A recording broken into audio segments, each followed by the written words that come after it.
ഇനി വരാൻ പോകുന്ന ഭാവി സ്ഥാനാർത്ഥിയും എക്സിസ്റ്റിംഗ് ഞങ്ങളുടെ MLA യും ഇപ്പോഴത്തെ നമ്മുടെ കേരളത്തിന്റെ ആരോഗ്യമന്ത്രിയുമായ ശ്രീമതി വീണ ജോർജ്. അത് ശരിക്കും ഭയങ്കര സ്ട്രേഞ്ച് ആണ്. കാരണം ഞാൻ എപ്പോഴും ശ്രദ്ധിക്കുന്നൊരു കാര്യമായിരുന്നു, തുടക്കം മുതലേ വിവാദങ്ങളിലാണ്. അങ്ങനെ ശരിക്കും ഇത്രയധികം വിവാദങ്ങളാകപ്പെട്ട വേറൊരു മന്ത്രി ഇല്ലെന്ന് തന്നെ വേണേൽ പറയാം. 10 കൊല്ലമായിട്ട് അവിടെ കോഴഞ്ചേരി പാലത്തിന്റെ പണി നടക്കുക. താങ്കൾ മന്ത്രിയായിരുന്നു, ആ പാലത്തിന്റെ പണി ഇപ്പോഴാണ് തീരാറായത്, തീർന്നിട്ടില്ല, ഉദ്ഘാടനം കഴിഞ്ഞിട്ടില്ല. അതിന്റെ റീസൺ എനിക്ക് അറിയണം. സോറി, അറിഞ്ഞോണ്ടല്ല, മനഃപൂർവ്വമല്ലേ. അടുത്ത് ടെൻഡർ ചെയ്തു, 6 തവണ ടെൻഡർ ചെയ്തു. ഒരു ടെൻഡർ എന്ന് പറഞ്ഞാൽ കിഫ്ബിയുടേത് 30 ദിവസം മിനിമം ടെൻഡർ ഓപ്പൺ ചെയ്തെടുത്ത് അതിൽ ആളില്ല, അല്ലെങ്കിൽ ഒരാളെ ഉണ്ടാവുള്ളൂ. അങ്ങനെ 6 തവണ ടെൻഡർ ചെയ്തു. അപ്പം മിനിമം 30x6 തന്നെ അത്രയും 1 വർഷം എടുത്തു. അപ്പം 4.5 വർഷം പോയി. ഇവിടെ പറയുന്ന നിനക്കില്ലേലും കേൾക്കുന്ന എനിക്കില്ലടാ ഒരു ചളുപ്പ്.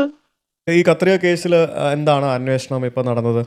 ഇപ്പോൾ ഈ അതിനുശേഷമുള്ള അപ്ഡേറ്റ് എന്താണ്? ഫോർസെപ്സിൻ്റെ കാര്യത്തിൽ ശരിക്കും ഇത് 2017 ലാണ് ഒരു കോഴിക്കോട്ടുള്ളൊരു വിഷയം ഉണ്ടാകുന്നത്, അർഷീന എന്ന യുവതിയുടെ വിഷയം ഉണ്ടാകുന്നത്.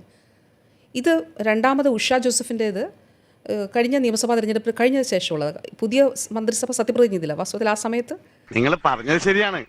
52 രൂപ ഉണ്ടായിരുന്ന കരിമീൻ ഇപ്പൊ 85 രൂപയാണ്. ഇക്കണക്കിന് എങ്ങനെ ജീവിക്കാം?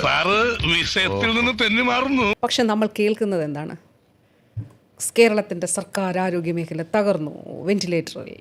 ഇതൊരു നരേറ്റീവാണ്. ഓക്കെ, ആർക്കൊക്കെ അത് തകർന്നായിട്ട് കാണിക്കണം.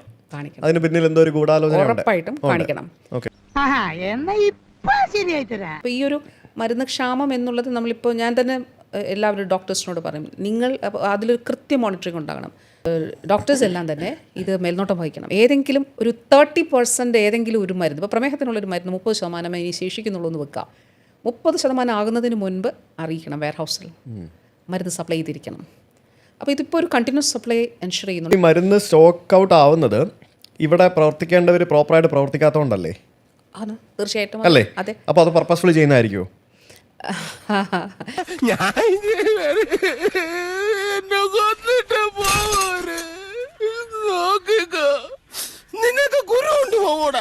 കേരളത്തിൽ ഇത്രയധികം കോൺട്രവേഴ്സീസിലും ഇത്രയധികം പ്രശ്നത്തിലും ഏർപ്പെട്ട ഒരു മന്ത്രി ഇല്ല എന്നാണ് എനിക്ക് തോന്നുന്നത്. നിങ്ങൾക്ക് രാജിവെച്ചൂടെ മന്ത്രി? നിങ്ങൾ അവിടെ കടിച്ചു തൂങ്ങിയിരിക്കുന്നത് എന്തിനാണ്?